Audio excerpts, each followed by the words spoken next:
हरियाणा की हर अपडेट के लिए बेल आइकन दबाएं और सब्सक्राइब करें STV हरियाणा न्यूज। नमस्कार, प्राइम टाइम डिबेट में आपका स्वागत है। आपके साथ मैं हूं खालिद हसन। कोरोना को लेकर दिन पर दिन हालात बिगड़ रहे हैं। सोमवार को सरकार ने रात 9 बजे से सुबह 5 बजे तक नाइट कर्फ्यू का ऐलान किया था, लेकिन अब नाइट कर्फ्यू के समय में बदलाव कर दिया गया है। अब रात 9 बजे की जगह रात 10 बजे से नाइट कर्फ्यू का समय शुरू होगा।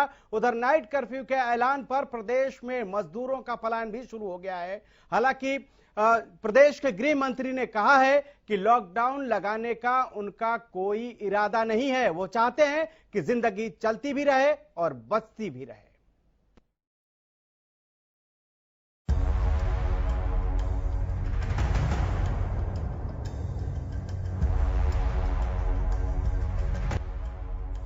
देश और प्रदेश में कोरोना की रफ्तार हर रोज तेज हो रही है और इसी तेजी पर ब्रेक लगाने के लिए प्रदेश सरकार ने सख्ती दिखानी शुरू कर दी, जिसको लेकर सोमवार को प्रदेश में नाइट कर्फ्यू का ऐलान कर दिया गया। नाइट कर्फ्यू के दौरान किसी भी व्यक्ति को अनावश्यक रूप से घर से बाहर निकलने की अनुमति नहीं है। पूरी तरह से अधिकारियों को आदेश दे दिए गए हैं कि इसको सख्ती से लागू किया। नहीं, कोई रिलैक्सेशन नहीं है। कर्फ्यू सबके लिए है। मैंने बता दिया कि जो असेंशियल है उनको देंगे और नॉन एसेंशियल को नहीं देंगे।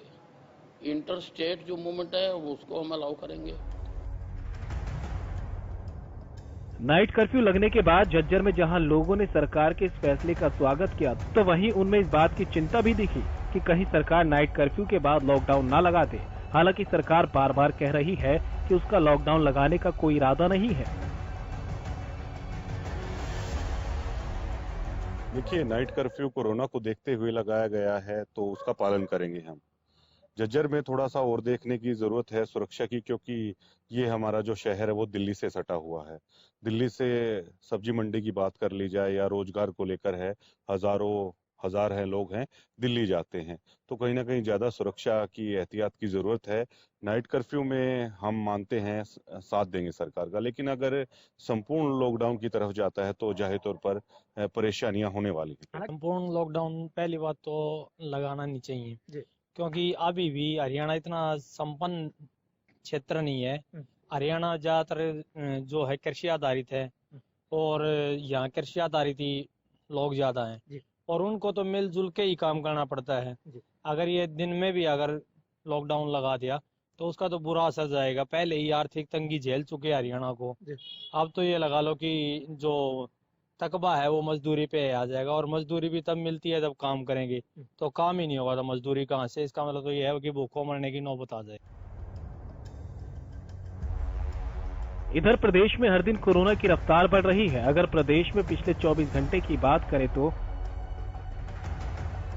यहां 24 घंटे में कोरोना के 3,818 नए केस सामने आए हैं। वहीं 2,298 मरीज इलाज के बाद ठीक भी हुए हैं, जबकि कोरोना की वजह से प्रदेश में पिछले 24 घंटे में 14 लोगों की जान भी चली गई।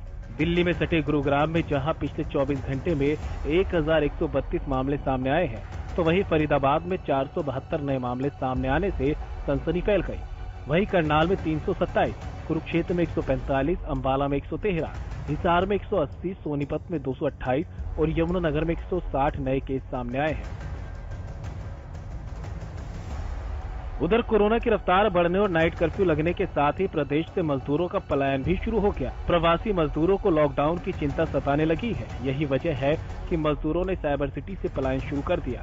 तस्वीरों में कैद ये प्रवासी किसी भी तरह से अपने घर जाना चाहते हैं। इनमें से कुछ ने तो पहले साल लॉकडाउन के वक्त पैदल सफर तय किया था और अब भी इन्हें यही डर सताने लगा है।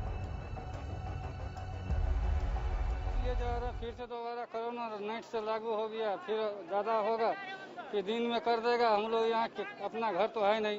आपको डर है कि लॉकडाउन न लगा दे? हाँ, लॉकडाउन लगा देगा, फिर हम लोग कहाँ जाएंगे। पिछली बार लॉकडाउन में घर गए थे आप? हाँ, मैं तो कैसे घर गए थे? अब 5,000 को 7,000 मांग रहा है। हाँ। जैसे किसी बोलेरो कर लिया, 5 आदमी 7 आदमी मिल गए, उस हिसाब से गए। क्या करते थे आप गुड़गांव में? टेम्पू चलाते थे। ऑटो चलाते थे? हाँ, ऑटो तो चला। जा रहे हैं घर, तो क्या करेंगे? लौटेंगे वापस? अब खत्म होगा तभी लौटेंगे। पलायन करने वालों में मजदूरों के साथ उनका परिवार भी है, जिसमें बच्चे, बुजुर्गों के साथ महिलाएं भी शामिल है। सबको नाइट कर्फ्यू के बाद लॉकडाउन की चिंता सता रही है।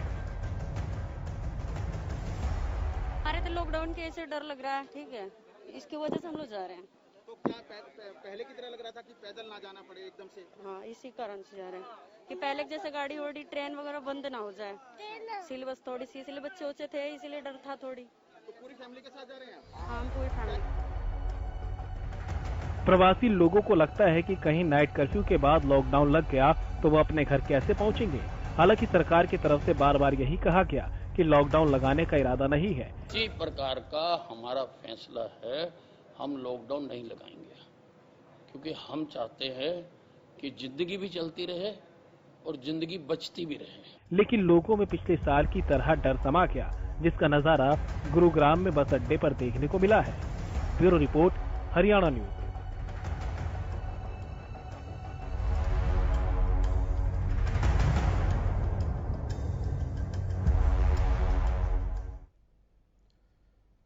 तो कोरोना के बढ़ते मामलों पर लगाम लगाने के लिए नाइट कर्फ्यू प्रदेश में लगाया गया है, लेकिन आपको बता दें कि जो नाइट कर्फ्यू का समय था रात 9 बजे से, अब उसे बढ़ाकर रात 10 बजे से कर दिया गया है। रात 10 बजे से सुबह 5 बजे तक प्रदेश में नाइट कर्फ्यू रहेगा। और इसी पर चर्चा करने के लिए हमारे साथ सारे मेहमान जुड़ गए हैं। सबसे पहले हम अपने मेहमानों से तारुफ करवा देते हैं। भाग सिंह दमदमा, प्रवक्ता जेजेपी, हमारे साथ जुड़ चुके हैं। सर, स्वागत है आपका। रजवंत डहिनवाल, प्रवक्ता इनेलो, हमारे साथ जुड़ चुके हैं। सर, आपका भी स्वागत है। योगेश कौशिक, राजनीतिक विश्लेषक, हमारे साथ जुड़ गए हैं। सर, आपका भी स्वागत है। और डॉक्टर मीत कुमार, हेल्थ एक्सपर्ट, हमारे साथ जुड़ गए हैं। मीत जी, आपका भी स्वागत है। और इसी के साथ सबसे पहले आपसे सवाल इसलिए क्योंकि कोरोना काल को लेकर हम चर्चा कर रहे हैं कि ये कोरोना काल लगातार क्रूर होता जा रहा है। जो मामले आ रहे हैं सामने हर दिन, मीत जी, अगर देश की बात करें तो देश में 1.5 लाख से ऊपर हर दिन मामले आ रहे हैं और प्रदेश में भी लगातार ये आंकड़े बढ़ रहे हैं, 3000 के पार पहुंच गया है। लेकिन अगर हम बात करें गुरुग्राम की, दिल्ली की राजधानी से सटी हुई ये शहर है और यहां पर भी 1100 मामले आए हैं। कैसे देखते हैं आप, क्यों इतने मामले जो हैं वो लगातार बढ़ रहे हैं? धन्यवाद। देखिए सर, हमें ना इस वक्त ये समझने की जरूरत है कि बहुत से लोगों को अभी भी यही मान्यता है कि कोरोना है ही नहीं। बहुत से लोग आज की तारीख में भी फोन करके ये पूछते हैं या सब प्रत्यक्ष होने पर यही जानना चाहते हैं कि कोरोना है, क्या कोरोना सच में है या सिर्फ ये एक माहौल बनाया जा रहा है लोगों को डराने के लिए, लोगों के अंदर खौफ पैदा करने के लिए। मैं स्पष्ट शब्दों में एक ही बात कहना चाहता हूं, कोरोना हमारे भीतर मौजूद है और यह जिस गति से पिछली बार कम हो गया, हम लोग ये मानते हैं कि वह सक्षम रूप से हम लोग उसको मैनेज कर पाए। हेल्थ केयर फैसिलिटी से लेकर सरकार से लेकर सभी जो जनता का सहयोग था, जिसकी वजह से वो कंट्रोल हो पाया था पिछली बार। इस बार का जो वेव है, जिसे हम सेकेंड वेव के नाम से कह रहे हैं, कुछ लोग इसे म्यूटेंट वायरस के नाम से कहना चाहते हैं, यह वाला वेव पिछली वेव के मुकाबले में 5 गुना ज्यादा तेजी से फैल रहा है।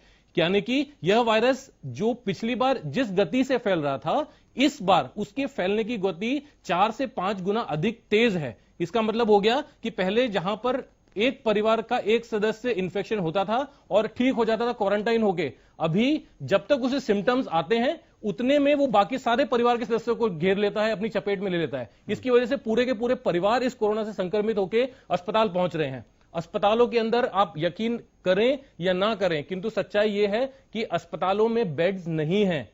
जो इसेंशियल सर्विसेज के लिए दवाइयों की जरूरत होती है, वो कई प्रदेश ऐसे हो चुके हैं जहां पर दवाइयां अब नहीं मिल रही हैं। रेमडेसिविर एक दवाई होती है जो वायरस से लड़ने में सक्षम है, वो नहीं अवेलेबल है कई प्रदेशों में। टोसिलिजुमैब एक दवाई होती है जो कि ऑलरेडी काफी प्रदेशों में एग्जॉस्ट हो चुकी है।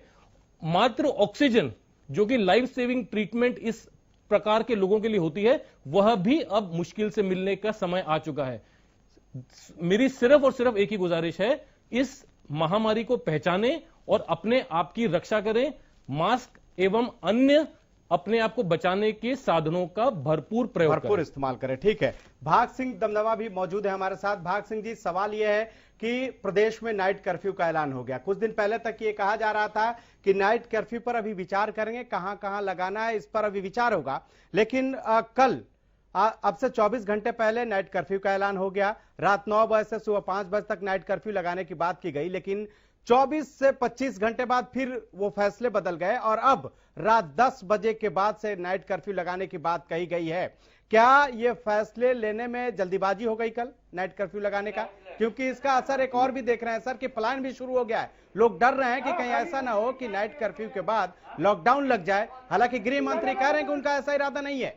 आराम से रखना बाबू। देखिए खालिद भाई, सबसे पहले तो हमें ये सोचना होगा कि किसी की जिंदगी कितनी ज्यादा कीमती है। जब हालात नहीं लग रहे थे तो उस समय कहा गया कि अभी कोई विचार नहीं है, लेकिन जिस प्रकार देश की राजधानी गुड़गांव में और फरीदाबाद में और प्रदेश के अन्य हिस्सों के अंदर कोरोना के मामले बढ़े हैं, तो कुछ ना कुछ सरकार को फैसले लेने पड़ेंगे और ये फैसले जनहित के अंदर लिए जा रहे हैं, क्योंकि स्वास्थ्य सबसे पहले है, देश की प्रदेश की जनता सबसे पहले है। आज यदि ये मामले इस प्रकार से बढ़ रहे हैं, मैं पहले ही कहता हूं कि production is better than cure. यदि हम अपना बचाव स्वयं किसी तरह से घर में रहकर, एकांत में रहकर, और मैं अभी साथी प्रवक्ता की बात से इत्तेफाक रखता हूं कि जिन्होंने सर वो प्रवक्ता नहीं थे, मीत कुमार हेल्थ एक्सपर्ट कोरोना है या नहीं है। देखिए ये बहुत बड़ी महामारी, कोई किसी एक की मोनोपोली नहीं कह सकते, ये पूरी दुनिया के अंदर आज कोरोना अपने कितने पैर पर साथ चुका है और जनहित के लिए, प्रदेश हित के लिए, प्रदेश की हमारी जनता के लिए जो भी उनके स्वास्थ्य से और इस बीमारी से लड़ने के लिए फैसले लेने जाने चाहिए, सरकार वो पूरे कदम उठाएगी।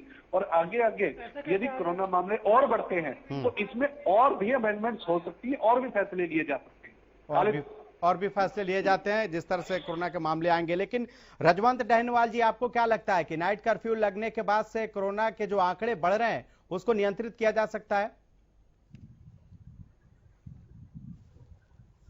देखिए खालिद जी, बात अगर अकेले नाइट कर्फ्यू की नहीं करें, सबसे पहले ये जो बीमारी है, अभी हमारे हेल्थ एक्सपर्ट बता रहे थे कि ये बीमारी वास्तव में बड़ी खतरनाक है, तो हमें इसको हल्के में नहीं लेना चाहिए। दूसरी बात यह आ रही है कि जब सरकार को अपना कोई कार्यक्रम करना हो तो कोरोना कहां चला जाता है, और आम जनता के लिए कोरोना, अगर आम जनता अपने कोई काम करती है तो उनके लिए कोरोना आ जाता है। मतलब सरकार पर ये कोरोना आम जनता को सीरियस इसलिए नहीं ले रही क्योंकि सरकार पर विश्वसनीयता नहीं रही उसकी। सरकार कोई भी काम करे जब कोरोना नहीं रहता, और आम जनता कोई भी काम करे तब कोरोना एकदम आ जाता है। तो जो आज जो नाइट कर्फ्यू लगाने की बात करें या जो पलायन की बात करें, तो वो पलायन सिर्फ इसी वजह से हो रहा है कि लोगों को विश्वास नहीं रहा। हो सकता है कि ये मामला इतना बढ़ जाए।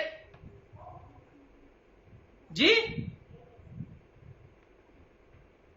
सहयोग की बात नहीं है, सहयोग सरकार करे, सहयोग सरकार करे, जनता उसका सहयोग करती है, लेकिन जब सरकार ने ही खुद उसका मजाक बना दिया तो आम जनता से क्या उम्मीद कर सकते हैं इस बीमारी से लड़ने के लिए? बिल्कुल, बगैर सहयोग के इस पे काबू करना आसान काम नहीं है। हर व्यक्ति सहयोग कर रहा है, लेकिन सरकार की उसमें, सरकार की नाकामी उसमें साथ आ रही है। सरकार ने कोरोना का मजाक बना दिया, इतनी खतरनाक बीमारी का। प्रदेश के हर एक नागरिक से, हर एक व्यक्ति से जो नहीं, जब सरकार कोई भी कार्यक्रम करती है, जब आप खुद ये कह रहे हैं इस बीमारी पे विजय नहीं पा सकते, जब आप खुद ये कह रहे हैं कि सरकार कोरोना को लेकर सीरियस है, अगर कोरोना को लेकर सरकार इतनी सीरियस है तो फिर ये जो आपके जो सरकारी आयोजन हो रहे हैं, इनसे क्या आम जनता को कोई नुकसान नहीं होगा? क्या सरकार कोई भी कार्यक्रम करे जब कोई नुकसान नहीं होता कोरोना से? मतलब सरकार जानबूझ के कोरोना का मजाक बना रही है। इतनी बड़ी बीमारी है, उस बीमारी को सरकार अगर सीरियस ले तो कोई भी काम आसान, मुश्किल नहीं है, आसानी से इस महामारी से निपटा जा सकता है। कहने का मतलब है कि पूरी दुनिया हमारे कहने से ऑपरेट हो रही है। जो नहीं, आप अपने बताएं, जब सरकार, आरोप प्रत्यारोप लगाने का समय नहीं है डहनवाल जी। ये बीमारी इतनी गंभीर है कि इस पर आरोप प्रत्यारोप लगाने की जरूरत नहीं है, बल्कि सबको सहयोग करने की जरूरत है ताकि कोरोना से निपटा जा सके। आंकड़े बहुत तेजी से बढ़ रहे हैं। ठीक है, एक चीज सुन लीजिए जल्दी से सर, एक चीज सुन लीजिए जल्दी से, सिर्फ एक मिनट, एक चीज मैं ये कह रहा हूं कि जब सरकार इस चीज को लेकर सीरियस होती तो ये मामले इतने बढ़ते ही नहीं। मतलब सरकार कोई भी कार्यक्रम कर रही है तब कोरोना नहीं आता, इसका मतलब सरकार खुद सीरियस नहीं है। ठीक है, मेरा कहने का मतलब सिर्फ इतना है। योगेश कौशिक जी भी हमारे साथ राजनीतिक विश्लेषक जुड़े हुए हैं, जरा उनसे भी इस पे कमेंट ले लेते हैं।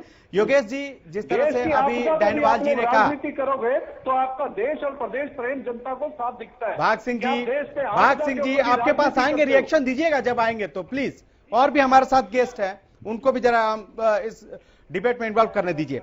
योगेश जी, जिस तरह से अभी डहनवाल जी ने सवाल उठाया, उन्होंने कहा कि सरकार ही सीरियस नहीं है, इसलिए लोग सीरियस नहीं हो रहे हैं कोरोना को लेकर, क्या कहेंगे आप? देखिए, मैं ना आज से 1 साल पहले जाता हूं, इसी जगह पे मैं बैठा था, इसी जगह पे हमने बात की थी, इसी जगह से सारी बातें हो रही थी।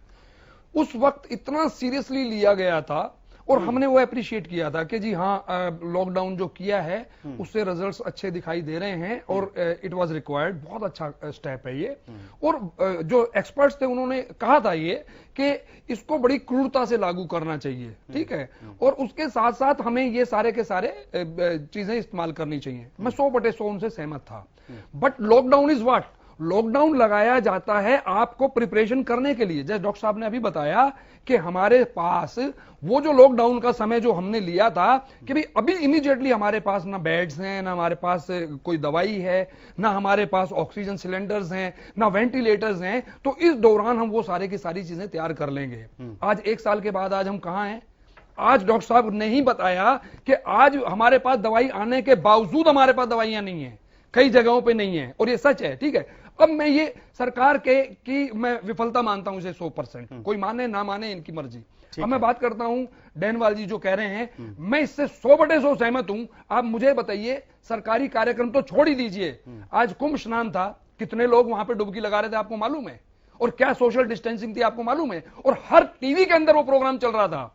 वहां पे मोदी जी हाथ खड़े करके पकड़ के खड़े हैं, क्या क्या मैसेज दे रहे हैं वो? एक वक्त था मोदी जी ने कहा कि ओहो एकदम बंद कर रहे हैं हम सब कुछ, पूरा देश एकदम वाकई समझ गया कि यार वाकई सीरियस है। बट अगर ऐसी पिक्चर्स आएंगी, ऐसी फोटोएं आएंगी, ऐसी तस्वीरें आएंगी, तो कौन इसे सीरियसली लेगा? हां, मैं मानता हूं कि मैं इसे सीरियसली लूंगा और मुझे लेना चाहिए। अब मैं बात करता हूं सरकार की अब नेक्स्ट स्टेप की। लॉकडाउन तो नहीं हो रहा, पर सरकार अपनी क्रेडिबिलिटी खो चुकी है, ये एक आम आदमी बोल रहा है। क्योंकि मोदी जी ने पहले क्या कहा था कि 18 दिन का युद्ध खत्म हुआ था महाभारत का और 21 दिन में कर देंगे हम, और अल्टीमेटली नतीजे क्या निकले। अब मैं बात कर रहा हूं अपने गुड़गांव की, अपने हरियाणा की, सारे की। और वो जो लॉकडाउन का टाइम इन्होंने रखा है रात 10 बजे से लेकर सुबह 5 बजे तक, नाइट कर्फ्यू, वो उसको नाइट कर्फ्यू कुछ भी मर्जी बोलिए। इनसे ये पूछ लीजिए सरकार से कि जो इंडस्ट्रीज चल रही हैं जिनकी वजह से आप ये लॉकडाउन नहीं करना चाह रहे हैं, उनका जो कोई भी टेक्नीशियन है, कोई भी ऑफिसर है, जब बी शिफ्ट में से निकलेगा रात को 12 बजे, रात को 11 बजे, वो कैसे जाएगा फिर? इसका मतलब उनको तो तंग करने का प्रोग्राम बना दिया। कौशिक जी, गृह मंत्री ने कहा है कि जो लोग जैसे फैक्ट्रियों में जाना है वो 9 बजे से पहले, अब तो खैर 10 बजे हो गया, वो 10 बजे से पहले अपने फैक्ट्री में चले जाएं और सुबह 5 बजे के बाद वो बाहर जा सकते हैं। ओके, अब मैं दूसरी बात भी कर देता हूं इसके साथ साथ। मैंने मान लिया ये चीज, इनका सोल्यूशन दे देंगे ये। अब मैं दूसरी बात और करता हूं। आप ये बताइए कि एक बाजार में, मैं अपना सदर बाजार ले लेता हूं जो पूरा खचाखच भरा रहता है, बिल्कुल, उस सदर बाजार का मैं टाइम पीरियड कम अगर करता हूं, मान लो मैं कहता हूं कि जी दिन में 10 बजे से लेके और आप 8 या 9 बजे तक ही चलाओगे, तो वो उसमें भीड़ एकदम ज्यादा आएगी या कम आएगी? Rather than making it more, आप टाइम पीरियड अगर एक्सटेंड करते हैं कि जी दुकान वालों को कहो जी आप 7 बजे दुकान खोलो और रात 11 बजे तक खोलो, ठीक है, तो नंबर ऑफ जो परचेजर हैं वो तो उतने ही जाएंगे, क्लाइंट्स तो उतने ही जाएंगे, पर उनको टाइम ज्यादा मिलेगा तो आराम से जाएंगे। लगाने के बाद लिमिट, बाजार के अंदर लिमिट होनी चाहिए, एक साइड से जाओगे और एक साइड से आओगे। ये पहले भी बात की थी, दमदमा साहब से बड़ा पॉजिटिव डिस्कशन हुआ था। हाँ, दमदमा साहब से सवाल ले लेते हैं। दमदमा साहब, आज हमने भी तस्वीरें दिखाई पानीपत से, वहां पर किस तरह से जो निजी बस संचालक है लोगों को बसों में भर रहे थे, एक नहीं कई लोगों को भर रहे हैं, एक सीट पर 3-4 लोगों को बैठा रहे हैं। और जब हरियाणा न्यूज के संवाददाता ने ये तस्वीर कैद की, जब उनके इस बारे में उनसे जब बात की तो उन्होंने बदसलूकी शुरू कर दी। सवाल यह है कि सिर्फ नाइट कर्फ्यू लगाने से ही काम चलेगा या फिर लोगों में जागरूकता भी फैलाने की जरूरत है कि आप भीड़ इकट्ठा ना करें, आप कोरोना नियमों की पालन करें, हाथ धोते रहें, मास्क लगाएं, सैनिटाइजर का इस्तेमाल करें, तब जाके इस पर कंट्रोल किया जा सकता है। लेकिन इस तरह से अगर नियमों की अनदेखी होगी तो कैसे कंट्रोल होगा?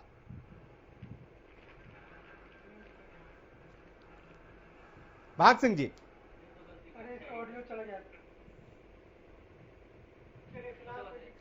तो भाग सिंह जी की आवाज नहीं आ पा रही है, लेकिन डॉक्टर साहब, हमने देखा मीत जी कि बहुत से ऐसे जगह, अभी कौशिक जी भी कह रहे थे कि आप सदर बाजार चल जाइए, कितनी वहां पे भीड़ है आप जाके देखिए, या इसके अलावा बस स्टैंड पे चले जाइए। हमने ये भी दिखाया आज की जिस तरह से गुरुग्राम में पलायन की जो स्थिति बन गई है नाइट कर्फ्यू के बाद से। हालांकि सरकार ये कह रही है कि उसका कोई इरादा नहीं है लॉकडाउन लगाने का, लेकिन आप तस्वीरें देख सकते हैं कि कैसे यहां पर लोगों की भीड़ आई है। अगर एक भी यहां पे शख्स कोरोना पॉजिटिव निकल गया तो क्या होगा? देखिए, हमें ना इस वक्त, मैं समझता हूं हमें इस वक्त रास्ते ढूंढने की जरूरत है। हम ऑलरेडी एक परिस्थिति में फंस चुके हैं जहां से हमें अब बाहर कैसे निकलना है वह हमें ढूंढने की कोशिश करनी चाहिए। उसके लिए सबसे पहली जो जरूरत मेरे ख्याल से है, एक चीज होती है जनता के अंदर खुद को जागरूक होने की। पहली चीज है जनता खुद को जागरूक करे, मुझे अपने लिए और अपने परिवारजनों के लिए सुरक्षित रखने के लिए सारे के सारे नियमों का पालन करना है। और नियम ऐसे पालन करने हैं, ताल ठोक के पालन करने हैं कि जिसे मैं किसी भी कीमत पर उल्लंघन ना करूं। मास्क पहनना, सैनिटाइजर का यूज करना, भीड़ वाली जगह पर भीड़ को इकट्ठे ना होने देना, जरूरत होने पर ही बाहर निकलना, उसके अलावा घर के अंदर रहना। तो ये सारे साधारण नियम जो पिछले 1 साल से दोहराए जा रहे हैं, उनको स्ट्रिक्टली फॉलो करना चाहिए। दूसरी चीज जो मैं समझता हूं, नेतृत्व इस समय पर बहुत ही ज्यादा महत्वपूर्ण है।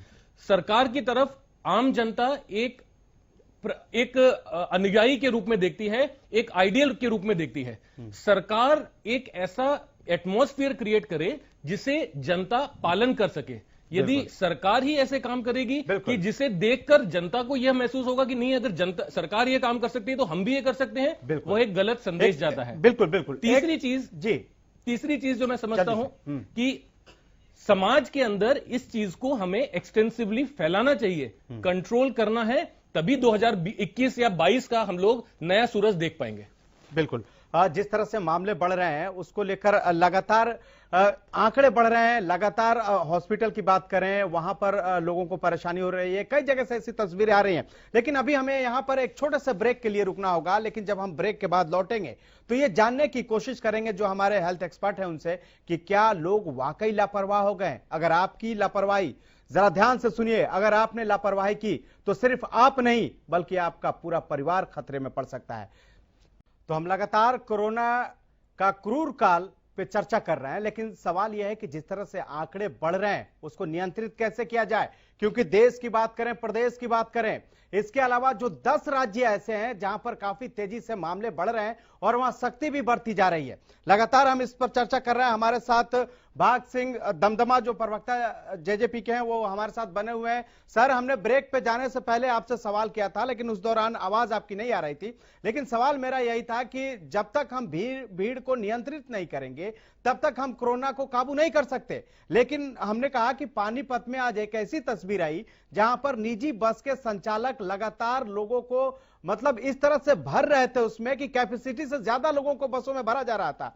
जब हरियाणा न्यूज के संवाददाता ने ये वहां तस्वीरें कैद की, उससे बात की, तो उल्टे वो बदसलूकी कर रहा था। क्या प्रशासन को ऐसे लोगों पर कार्रवाई नहीं करना चाहिए जो नियमों की धज्जियां उड़ा रहे हैं?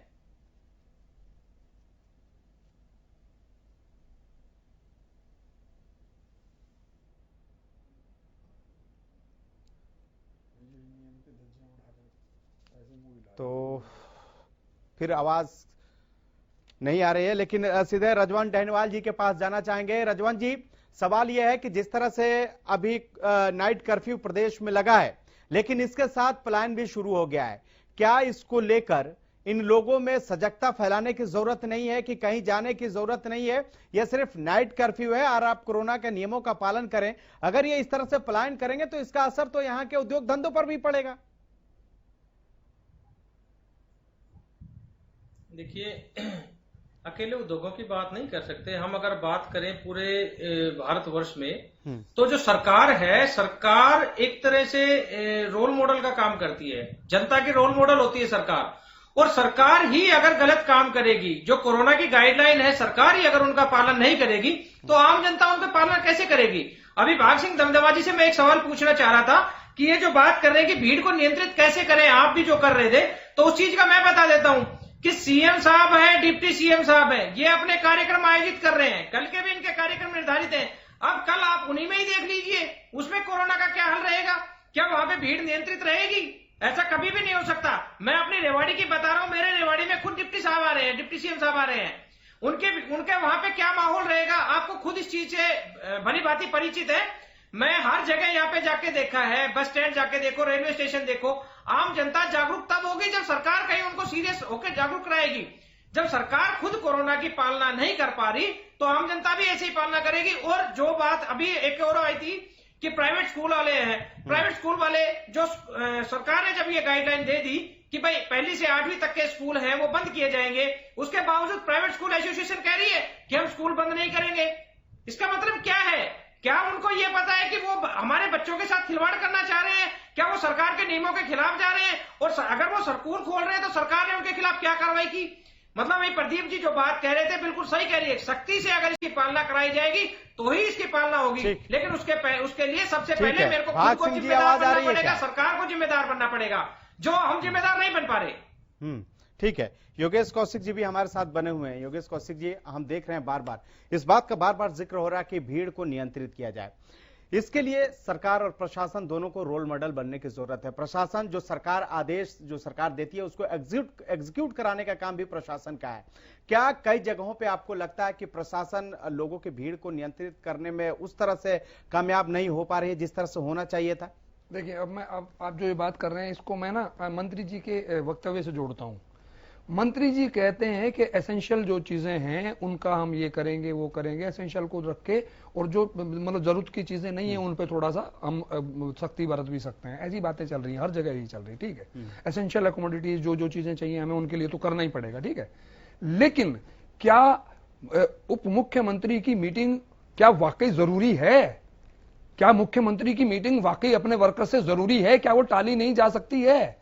आज के दिन जब आप पेंडेमिक डिक्लेयर करते हैं किसी को, लेकिन कौशिक जी, कई कार्यक्रमों को 14 अप्रैल के जो होने वाले कार्यक्रम थे उनको रद्द भी किया गया है। हाँ, नहीं, मैं तो सारे ही क्यों नहीं, मैं कह रहा हूं सारे क्यों नहीं। इलेक्शन में आप लोगों को, अरे दूसरे देशों में जाके देख लो, कुछ तो सीख लो उनसे। टीवी के ऊपर अपना भाषण दे देता आदमी। आपने तो सारे टीवी भी खरीद रखे हैं, आपका भाषण तो ज्यादा लोगों तक जाएगा, ममता का भाषण कम लोगों तक जाएगा, आपको फायदा ज्यादा मिलेगा। आप करो ना वो प्रोग्राम, आप अपने भाषण टीवी से दे दीजिए, वहां पे लाखों लोगों को इकट्ठा करने का क्या फायदा है? करोड़ों अरबों रुपए बर्बाद करने का क्या फायदा है? लोगों अब वहां से जैसे बंगाल के इलेक्शन खत्म हो जाएंगे, वहां पे फिर ये अगर आ गया तो आप कैसे रोकेंगे उनको? बंगाल में तो कलकत्ता के अंदर आप देखेंगे ना बस्तियां, एक बस्ती चालू हो गई तो बॉम्बे की तो बस्ती कुछ भी नहीं है। जो धारावी वगैरह बॉम्बे के हैं जहां से ये शुरू हो रहा है और जिसकी वजह से सारा का सारा फैल रहा है, तो अगर कलकत्ता की आपने देखी तो वहां तो उनसे कहीं 10-10 गुना बड़ी बस्तियां हैं कि एक बार शुरू हो गया कलकत्ता कंट्रोल में नहीं आएगा इनके। ये तो किस्मत अच्छी है हम लोगों की कि वहां पे कुछ हो नहीं रहा है, ठीक है। लेकिन जिस दिन वहां हो गया तो ये क्या कर लेंगे वहां पे, और इनको छोड़ दीजिए। अभी डॉक्टर साहब इसको कंफर्म कर देंगे कि जिस बस के अंदर ये जो जा रही है हमारे गुड़गांव से बसें, इनमें करीब 100 की तो कैपेसिटी है उन्होंने, क्योंकि डबल कर रखी है उन्होंने, डबल डेकर टाइप बनाया हुआ है। तो 55-56 नीचे हैं और ऊपर हैं, तो 200 के करीब भर के लेके जाएंगे। उनमें मान लो एक या दो भी, एक भी संक्रमित अगर चला गया तो मुझे यकीन है कि जब तक वो पहुंचेंगे अपने गांव, वो तो सारे की सारी बस को संक्रमित कर देंगे, और वो जब गांव में जाएंगे तो फिर वो कितनों को करेंगे। तो ये चीजें अगर आप आज भी प्लान नहीं कर सकते, एक साल बाद भी प्लान नहीं कर सकते, कम से कम जो जा रहे हैं उनका टेस्ट ही कर लो बैठते हुए, वहां कोई नजर नहीं आएगा। कुछ मैं कह रहा हूं, पुलिस वाला डंडे मार के 5 रुपए लेने के लिए तो खड़ा रहेगा, लेकिन ये नहीं कहेगा, कोई एक्सपर्ट को नहीं खड़ा करेंगे कि कम से कम टेम्परेचर से ही चेक कर लो आप। इनके पास अब तो वैसे भी आ गए हैं ना, डॉक्टर साहब बता सकते हैं, शायद 1 घंटे में भी रिपोर्ट दे देते हैं आजकल तो ये, ठीक है, तो वो कम से कम नेगेटिव चेक करके ही उनको बिठा के भेज दो। ठीक है, ओके। क्या भाग सिंह दमदमा जी हमारे साथ जुड़े हुए हैं? आवाज मिल रही है सर? खालिद भाई, आपके पास आते ही आवाज चली जाती है मेरी। नहीं, 3-4 बार सर मैं आपके पास आया, टेक्निकल कोई दिक्कत होगी, 3-4 बार आ क्यों? आपका शायद फोन म्यूट हो जा रहा था, इस वजह से आवाज नहीं आ रही थी। लेकिन अब सवाल हमारा ये है कि जिस तरह से देख रहे हैं कि खास करके आज बहुत से लोग पलायन करने के लिए गुरुग्राम के बस अड्डे पहुंचे, वहां की तस्वीर जो है वो बहुत ही भयावह है। वहां पे काफी लोग इकट्ठे हुए हैं। इसके अलावा पानीपत से भी हमने तस्वीरें दिखाई कि किस तरह से जो निजी बस संचालक हैं वो लोगों को बसों में ठूस के भर रहे हैं। ऐसे में क्या प्रशासन ऐसे लोगों पर कार्रवाई नहीं कर सकता, ताकि ये कोरोना का काल चल रहा है? खालिद भाई, 100% ऐसे लोगों के ऊपर कार्रवाई होगी, क्योंकि अभी जिस प्रकार से बताया कि ये सबसे पहले विषय तो आत्मीयता का है कि हर व्यक्ति को अपनी सुरक्षा निश्चित करनी होगी, लेकिन जिनके लिए कदम उठाए जा रहे हैं वो सभी लोग उन बसेज में शायद लापरवाही का बहुत बड़ा नतीजा है। और जिस प्रकार से आपके चैनल के साथी के साथ बदतमीजी की है, इस प्रकार के लोगों पे तो कार्रवाई 100% होनी चाहिए। तो इस बारे में अभी जिस प्रकार सरकार ने नाइट कर्फ्यू के ऊपर बात की है कि रात को 10 बजे से सुबह 5 बजे तक नाइट कर्फ्यू रहेगा, देखिए ये एकदम लिया हुआ कोई डिसीजन नहीं है, सारे हालात देखकर लिया गया डिसीजन है कि जनता इसमें प्रिपेयर रहे। और नाइट कर्फ्यू का मतलब है कि सरकार के जितने भी हिस्से हैं, चाहे वो हॉस्पिटल है, चाहे वो यातायात है। भाग सिंह जी, लोगों में एक तरह से पैनिकता क्यों फैल रही है? क्यों ना पहले ही इस बात का ऐलान किया जाता कि ये सिर्फ नाइट कर्फ्यू है, लोग डरे नहीं, लोग अपने घर ना जाएं। जो बात आज हो रही है वो पहले से ही लोगों में मैसेज इस तरह से क्यों नहीं जा रहा था? देखिए, इस प्रकार से ही कहा गया माननीय अनिल विज ने भी कि नाइट कर्फ्यू हालात को देखते हुए नाइट कर्फ्यू लगाया गया है, उसमें कोई और नहीं। लेकिन ठीक है, जनता अपने आप को शायद पिछला अनुभव, देखिए कोई चीज इस प्रकार की बीमारी है एकाएक एकदम पूरे दुनिया के अंदर आई तो उसको समझने में समय जरूर लगा, सारा कुछ देखने में, तो उस समय कई बुरे अनुभव भी रहे होंगे। तो ये उस प्रकार से जनता शायद अनुभव के तहत कुछ इस प्रकार का कदम उठा रही है। लेकिन नहीं, इस प्रकार से कोरोना से यदि वो चले जाए, चाहे वो बिहार से हो, चाहे यूपी से हो, चाहे कहीं और से हो, ये तो पूरे देश के अंदर है। इस प्रकार की बीमारी को हमें जो नियम बने हुए हैं, हमारे स्वास्थ्य के विशेषज्ञ हैं, डॉक्टर्स की टीम है, जिस प्रकार का हमें उन्होंने गाइडलाइन जारी की है, हमें उस प्रकार से कार्य करते हुए इस बीमारी के ऊपर काबू करना होगा। रही बात आपने कहा जो बसेज की, देखिए अब आने वाले दिनों के अंदर मास्क, और जिस प्रकार पिछली बार कोरोना टाइम में सख्ती की गई थी, मास्क और जो बसों के अंदर भारी भीड़ है और ट्रांसपोर्टेशन में और भीड़ है, चाहे ऑटोज हो, उनके ऊपर सख्ती भी की जाएगी आने वाले टाइम में, क्योंकि जनता का स्वास्थ्य सर्वप्रथम है, काम तो फिर भी हो जाएंगे। तो उनके ऊपर इस प्रकार से सख्ती, जिस प्रकार पिछली बार हुई थी, कहा कि चलान बहुत होने लगे, हर जगह रोकने लगे, तो जनता को इन परेशानियों से जब तक नहीं समझेंगे तो इन परेशानियों से दो चार होना पड़ेगा। तो अब सरकार इस पर सख्ती करने की भी पूरी तैयारी है। इन लोगों का पूरी तरह से सख्ती भी की जाएगी। सरकार के भाग सिंह जी मेरा सवाल एक और है। आपको याद होगा उस वक्त अपने देवीलाल स्टेडियम के अंदर, गुड़गांव के अंदर डीसीपी लेवल के लोग वहां पे थे, प्लान करके ट्रेन में बिठा रहे थे। जब वो भेजे गए थे तो एक एक को चेक किया जा रहा था। तो ये जब आप कर चुके हैं, ऑलरेडी ये हो चुका है, तो ये तो एक्सरसाइज को दोबारा रिपीट ही करना था, वो क्यों नहीं कर रहे हैं आप? देखिए, बॉर्डर लाइन पे आज भी आप बॉर्डर लाइन देख लीजिए, चाहे किसी भी राज्य में जारी है, फिलहाल वहां से ये शुरू कर दिया गया है। वो 1 घंटे में रिपोर्ट्स आती हैं जो बॉर्डर से एंट्रीज लाइनें हैं। इस प्रकार चाहे चंडीगढ़ से हरियाणा हो, चाहे यूपी से हरियाणा या हरियाणा से यूपी की तरफ जा रहे, मेरा पंचकुला विशेष तरह वही कुछ दिन पहले अभी जाना हुआ था, तो उन्होंने इस प्रकार के टेस्ट बॉर्डर के ऊपर किए हैं। और आने वाले समय में कि जनता एकदम इतनी सख्ती देखकर एकदम कोई पजल ना हो जाए, ये आने वाले दिनों में साथ ही साथ जिस प्रकार से यदि बीमारी काबू में और हालात बिगड़ते हैं, कहीं कमी रहती है। अभी आ जाओ गुड़गांव में, दिखा देता हूँ हाल क्या हो रहा है। कुछ तो सोचो, रहम करो जनता पे। सुने साहब, औरों को मरवा दोगे जिस स्टेट में जाएंगे वो। नहीं, देखिए इस प्रकार नहीं कि जनता की सरकार जनता के लिए काम करती है। अगर बहुत ज्यादा हरियाणा की सरकार तो कुछ अच्छा करेगी हमारी। अरे साहब, आप यहीं बैठकर फिर दूसरी तरफ से भी कहोगे सर आप कि जनता पे बहुत ज्यादा सख्ती कर दी है, इस प्रकार नहीं होना चाहिए। कोरोना के लिए कहाँ कह रहा हूँ, मैं तो कह रहा हूँ उनके टेस्ट करके बिठा दो उनको, ये कह रहा हूँ मैं तो। सख्ती का मतलब लड़ मारने का नहीं है। ठीक है। भाग सिंह जी, एक सवाल है कि दिल्ली से सटा हुआ प्रदेश हरियाणा है, क्या जो दिल्ली के लोग आ रहे हैं, आप खास करके गुरुग्राम में देखिए 1100 से ज्यादा मामले आ रहे हैं पर डे, 1000 और 1100 मामले आ रहे हैं। क्या बॉर्डर पे उन लोगों की चेकिंग हो रही है? क्या बॉर्डर पर उन लोगों का टेम्परेचर लिया जा रहा है? क्या कोई टेस्टिंग की व्यवस्था है यहाँ? देखिए, बहुत दुखद मामला है कि जिस प्रकार 1100 के मामले गुड़गांव के अंदर आए और आए दिन बढ़ रहे हैं, इसके ऊपर पूरी तरह से सरकार ने जिस प्रकार ये आदेश दिया कि नाइट कर्फ्यू का, उसके साथ ही अब और ज्यादा चेकिंग, सख्ती, ट्रांसपोर्टेशन पे, मास्क पे, ये आने वाले 1-2 दिन में आपको इसका पूरा तरह से रिजल्ट दिखेगा और पूरी तरह से इस प्रकार के सारे वहां पे जो कार्य किए जाएंगे। ठीक है, डैनवाल जी कुछ कहना चाह रहे थे बहुत देर से, बोलिए सर। जी डैनवाल जी। मैं सिर्फ ये कहना चाह रहा था कि भाग सिंह जी, जो सख्ती आप बताना चाह रहे हैं, सख्ती जो करना चाह रहे हैं, ये केवल आम जनता पे करना चाह रहे हैं। सरकार अगर कोई कार्यक्रम आयोजित करती है कोरोना में, तो क्या ये कार्रवाई उस पर भी लागू होती है? अगर सरकार कहीं नियमों को तोड़ती है तो क्या सरकार के मंत्री, मुख्यमंत्री या जो भी विधायक है उनके ऊपर भी लागू होते हैं? जब उनके ऊपर नियम लागू नहीं होते?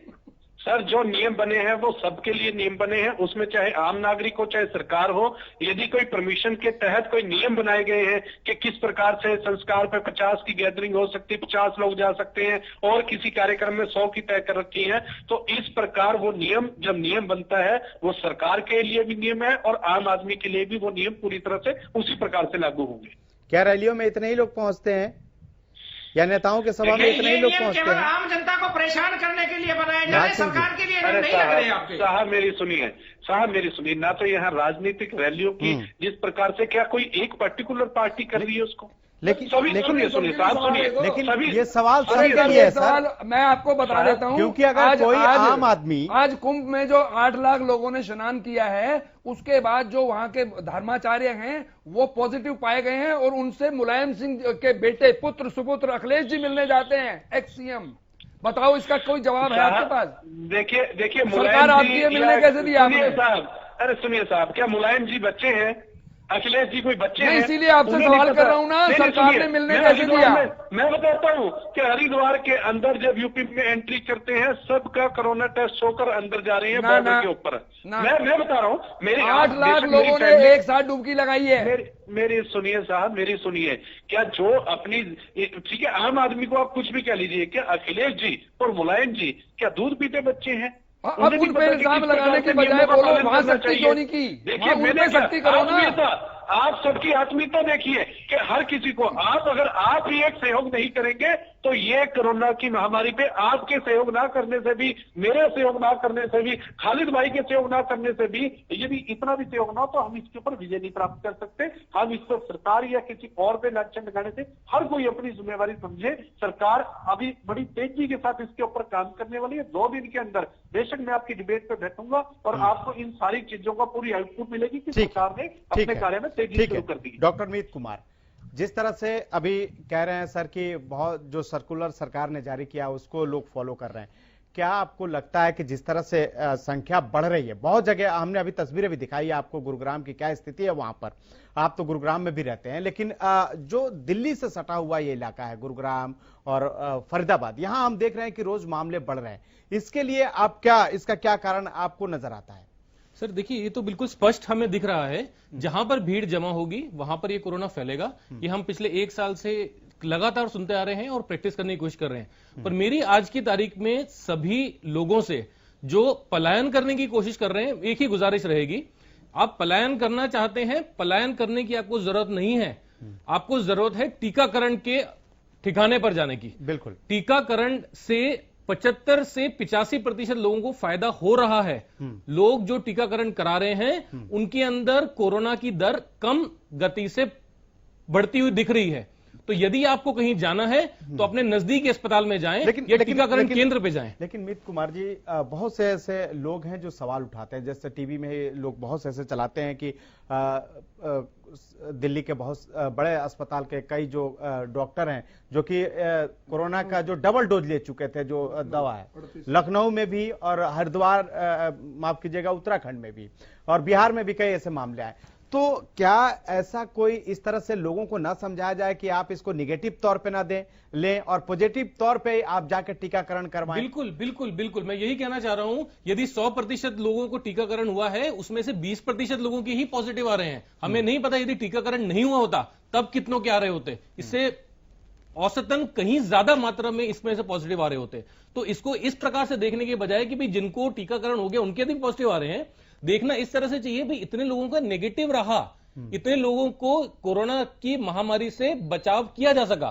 तो यही अगर जनता के अंदर चीजें जाती हैं, अब सरकार से मेरी इस समय पर यही दरख्वास्त रहेगी, जो उन्होंने अभी 45 विद कोमोर्बिडिटीज या 60+ के लोगों के लिए टीकाकरण को अनुमानित किया है, मतलब या परमिशन दी है, उसे सभी लोगों के लिए धीरे धीरे करके बढ़ाएं। 18 से ऊपर वाले सभी लोगों को टीकाकरण के लिए अनुमति दें, ताकि ज्यादा से ज्यादा लोग, एक कॉन्सेप्ट होता है हर्ड इम्यूनिटी। हर्ड इम्यूनिटी का मतलब है जब हमारे अंदर करीबन 75% लोगों का टीकाकरण हो जाएगा तो ऐसे में कोरोना की दर अपने आप कम होती दिखेगी।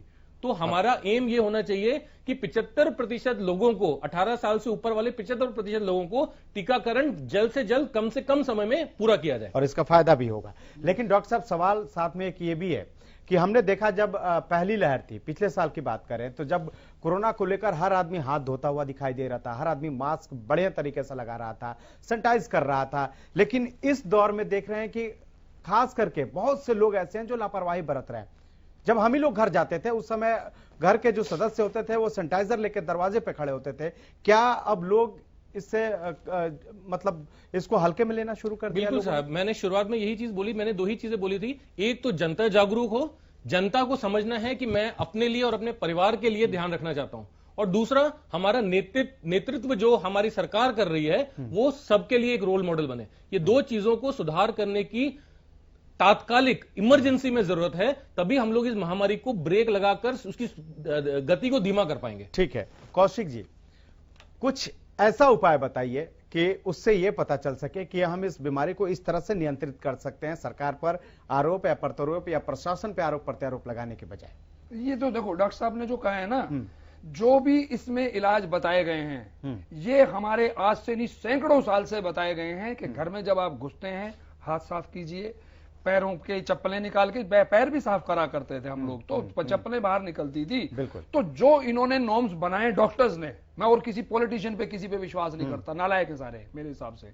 ठीक है। डॉक्टर साहब ने जो कहा है, डॉक्टर्स ने जो एडवाइस किया है, उस एडवाइजरी को 1% भी इधर से उधर नहीं करना, उसको 100% फॉलो करना चाहिए और हर आदमी खुद अपनी जिम्मेवारी लेगा। जैसा कि पहले भी ये हम कह चुके थे, पिछली बार हमने 1 साल पहले भी यही बात की थी, भाई अपनी जिम्मेवारी खुद लो, अपना ध्यान खुद रखो, और बीमारी के टाइम पे तो यही होता है, आप अपना ध्यान रख सकते हो तो दूसरे का भी रख सकते हो, अपना नहीं रख सकते तो दूसरे का भी नहीं रख सकते। तो हर आदमी अपनी जिम्मेवारी ले, irrespective of any party politics, लड़ाई झगड़ा, वो क्या कर रहे हैं हम भी ये करेंगे, नथिंग। जिंदगी बहुत कीमती है और उसको बचाने की जिम्मेदारी सबकी है। डायनवाल जी, आप क्या कहना चाहेंगे? कोई ऐसा आप इस तरह से उपाय रखिए, बताइए जिससे कि सरकार को भी फायदा हो और लोगों को भी फायदा हो। अगर आपको कोई कमियां लग रही हैं तो वो भी आप बताइए। सबसे पहले तो हमें खुद इस चीज को सीरियस लेना पड़ेगा, और मैं सरकार के जो नुमाइंदे हैं उनसे भी यह अनुरोध करूंगा कि वो खुद सीरियस होंगे तो जनता उनको देख के सीरियस होगी, और शायद एक बार हम जो पहले एक बार बच के निकले हैं, दोबारा भी हम अच्छा माहौल क्रिएट करें, और जो माहौल पहले खराब हुआ था वो माहौल खराब ना हो पाए। तो मेरी तो लोगों से यही अपील है कि प्रॉपर जो गाइडलाइन है उनका पालन करें, प्रॉपर गाइडलाइन का पालन करें। लेकिन भाग सिंह जी, क्या आपको लगता है कि और सरकार को सख्ती बरतने की जरूरत है? क्योंकि लगातार आंकड़े बढ़ रहे हैं प्रदेश में सर, खास करके अगर हम होली की बात की बात करें या 1 अप्रैल के बाद से बात करें तो हम हर दिन देख रहे हैं कि एक जो आंकड़ा आता था वो लगातार बढ़ रहा है, और बढ़ते बढ़ते शुरू में तो हम लोग बहुत हल्के में ले रहे थे, लेकिन बढ़ते बढ़ते अब ये आंकड़ा 3500 के पास पहुंच गया है, और उसमें सबसे ज्यादा फरीदाबाद और गुरुग्राम से मामले आ रहे हैं। खालिद सर, हमें अगर इस प्रकार से ये हालात ना काबू में आए तो सख्ती जरूर उठानी पड़ेगी, और सरकार हर कदम उठाने के लिए तैयार है इस कोरोना की महामारी के कवर करने के लिए।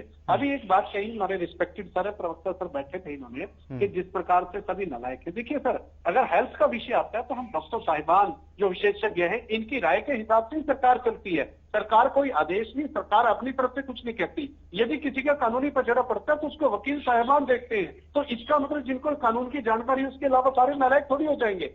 अगर डॉक्टर की जानकारी डॉक्टर साहब को होगी तो बाकी नालायक कैसे हो जाते हैं? देखिए ये चीजें हैं सर, मेरे 1 साल के बाद हम वहीं खड़े हैं जाते, बल्कि उससे और बुरे हालत हो गए हैं। मैंने आपकी सुनी है। ठीक है, 1 साल के बाद और बुरे हालत हो गए। योगेश साहब, कौशिक जी जरा शब्दों का भी मर्यादा रखा जाए तो ज्यादा बेहतर होगा। शब्दों की मर्यादा रखिए साहब, आप पूरे देश को एक लाइन में कैसे ले लेंगे? ये कोई नॉन पार्लियामेंट्री शब्द नहीं है। नहीं, आप लायक का उल्टा शब्द है। जल्दी से निगाह में लायक नहीं है। जल्दी से मैंने आपको अकेले को थोड़ा कहा है, आप तो अपनी अपनी बात पूरी कीजिए। मैं सर सबकी तरफ से बात कर रहा हूँ, जल्दी से हर पार्टी की व्यक्ति की आप अपनी बात 10 सेकंड में पूरी कीजिए प्लीज। हाँ मैंने कर दी सर। मैंने बता दी कि सरकार को यदि जरूरत पड़ती है, हमारे विशेषज्ञ स्वास्थ्य के जो हेल्थ से जुड़े हुए हैं, और सख्ती के जिस प्रकार लगता है कि ये काबू में नहीं आने की स्थिति दिख रही है तो सरकार और सख्ती भी उठाएगी। ठीक है, आप उठाएंगे इसके ऊपर। ठीक है, आप तमाम गेस्ट हमारे साथ जुड़े, इसके लिए आपका बहुत बहुत शुक्रिया। सरकार तो सख्ती करेगी, लेकिन जरूरी है कि आप भी नियमों का पालन करें, हाथ धोएं, मास्क लगाएं और सैनिटाइज करें बार बार हाथों को, ताकि कोरोना